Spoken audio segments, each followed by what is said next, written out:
Hey guys, Jonathan here with TLD with my full review of the 13-inch MacBook Pro with Retina display. I'm going to give you guys a rundown of the hardware, the specs, the performance, but I really want to focus on the Retina display itself, explain how it works, how it performs, and ultimately what advantages does it give you over a non-Retina display. Now the new 13-inch Retina MacBook Pro, it has been working out. It's thinner, it's lighter, actually nearly a pound lighter to be exact, and that is mainly due in part to the removal of the optical drive, which actually freaks a lot of people out. Now me personally, I hardly and rarely ever use an optical drive, so for me it's not a big deal, but if you absolutely need one, you can always pick one up for 20 to 30 bucks. You don't have to buy Apple's expensive one. That's just really to match aesthetics. So if you are looking for a cheaper one, I'll post a few different options linked down below. Now as we move on, next to the missing optical drive, we have the SD card slot, HDMI out, which is a huge plus, and one of the two USB 3.0 ports. On the flip side, we have the MagSafe 2 connector, dual Thunderbolt ports, the second of two USB 3.0 ports, a headphone jack, and dual microphones just like we see on the 15-inch Retina MacBook Pro. We then have the glass trackpad, the backlit keyboard, and this also does feature a 720p FaceTime HD camera. Now this is going to start out at $16.99 US, which is not cheap by any means, and that'll get you a 2.5 GHz dual-core i5 CPU, which does turbo boost to 3.1 GHz, and how that works is it actually dynamically overclocks itself when you're doing heavier tasks like exporting, video encoding, or rendering, and then when you don't need it, it kicks itself back down. Now on top of that, even though this is a dual-core CPU, it also features hyper-threading, and the best way to explain that is to show you. So for each core, there are two threads, and the OS will actually see all four of those and utilize them as a virtual quad-core machine, additionally enhancing performance. On top of that, you're going to get 8 gigs of DDR3 1600 MHz memory and 128 gigabytes of flash storage, which is a fancy pants name for a solid state drive. Now the instant reaction is, what? 128 gigabytes? Why would I want storage that small? I can get 500 gigabytes for X amount of dollars and blah blah blah blah blah. But a lot of you guys have to realize there is a huge difference in terms of performance with an SSD versus a hard drive. For example, a few months ago, I tested out the 13-inch non-Retina MacBook Pro, which came with a 500 gigabyte hard drive. So that's bigger, must be better, right? With the 500 gigabyte 5400 RPM hard drive, I was getting read and write speeds of around 60 to 70 megabytes per second. Enter the SSD or flash storage, whatever you want to call it, on the 13-inch Retina MacBook Pro. That is getting read and write speeds over 400 megabytes per second, which is over 3 times performance as the 5400 RPM on the non-Retina MacBook Pro. Now, of course, you could bump up the specs on the non-Retina MacBook Pro, but to put things in perspective, if you bumped it up to the same 8 gigs of RAM, the same 128 gigabyte flash storage, you're actually only paying about $200 more for a beautiful Retina display. Now, the way it works is the new 13-inch Retina MacBook Pro is rocking an insane 2560 by 1600 resolution, which doubles the resolution of its non-Retina sibling both vertically and linearly, effectively quadrupling the pixel density, which results in a crazy vivid image and ultra crisp text. So by default, it renders everything at 2560 by 1600, and then it smashes all those pixels down into that 13.3 inch display to look like 1280 by 800. Now here, not only do you have the screen real estate that looks like 1280 by 800 except 10 times clearer and on steroids, you can actually bump it up to look like 1440 by 900,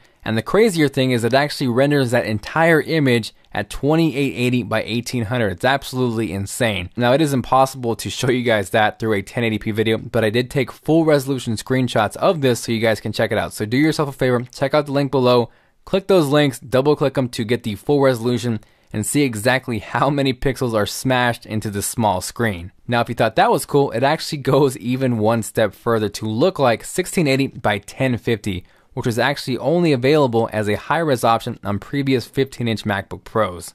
Now that again doubles everything both vertically and linearly, so it renders the entire image at 3360 by 2100. It's actually pretty mind-blowing. So again, check out the link below and see exactly how many pixels are smashed in this display. Now as far as how that actually benefits you in terms of real-world examples, here is web browsing at the standard 2560 by 1600 resolution. This is going to provide the least amount of screen real estate, but the sharpest overall image. We can then bump it up to the 2880 by 1800 resolution, and that's going to look like 1440 by 900, so you get more screen real estate.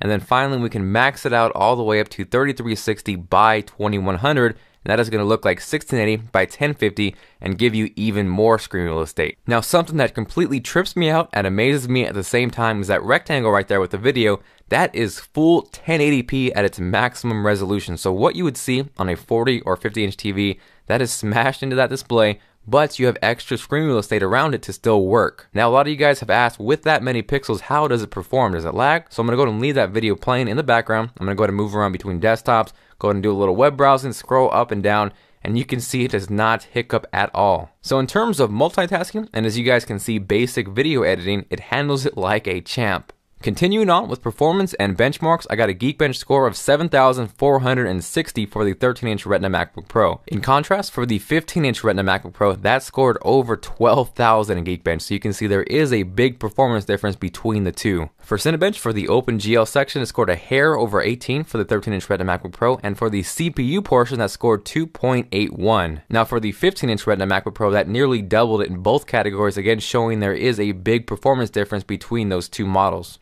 Now the next biggest question I get is, how does it do with gaming, or can it even game at all? Now point blank, this is not a gaming laptop. If that is your sole intention, do not buy this MacBook Pro. It is going to be able to do basic gaming. I went ahead and ran Real Racing 2 and that handled it no problem, and it actually seemed to set itself up for Retina settings on its own. I did also run Borderlands from the Mac App Store, and if you try to max everything out at 2560 by 1600, it gets pretty laggy, and I definitely would not recommend that. It did, however, play perfectly fine at 1680 by 1050, which is awesome because normally you couldn't get that resolution on a 13-inch MacBook Pro.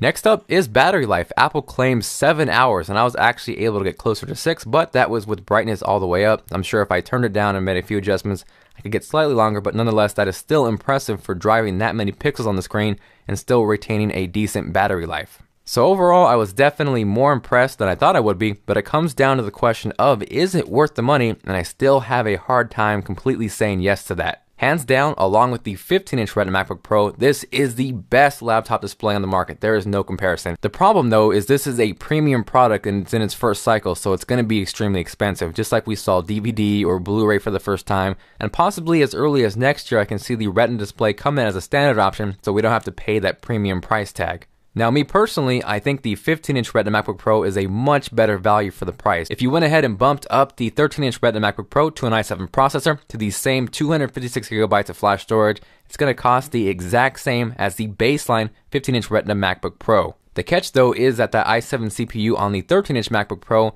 is only a dual core, while on the 15-inch Retina MacBook Pro, that is a quad-core CPU, and on top of that, you get dedicated graphics. So there is a huge difference, as you guys saw from the benchmarks, and this is why I feel the 15-inch Retina MacBook Pro is a much better value. Now don't get me wrong, I love the 13-inch form factor for a laptop as far as portability. If it had a quad-core CPU and dedicated graphics, I would be all over it in a second. And hopefully next year, alongside the lower price point, hopefully we'll see quad-core CPU options, and at the very least, if we don't see dedicated graphics in the 13-inch model, at least Intel's next generation Haswell CPUs will have much better integrated graphics. If you can, I would recommend going for the 15-inch Retina MacBook Pro, as you get a lot more performance for your buck, but if you absolutely need this form factor and want the Retina display, and you really don't upgrade every year, I would probably try and hold off till next year because you're going to get lower price points and better CPU options. If you guys found this video helpful and you are considering picking up any of the MacBook Pro models, I have links to Amazon down below, and for most states you end up not paying sales tax, and at the same time it goes back to the channel, which further goes to reviews and giveaways, and everybody wins. Now if you're a student, you can also get a discount directly through Apple, and if that happens to be cheaper, by all means go for that one, save some money. If you guys have any further questions, I try my best to respond to as many YouTube comments as possible, but it gets hectic. And the absolute best place to get in contact with me is on Twitter at TLDtoday. That is linked down below, including all sorts of awesome links like my gear, what I use to make my videos. And aside from that, thank you guys again for watching this video, and I will see you guys later.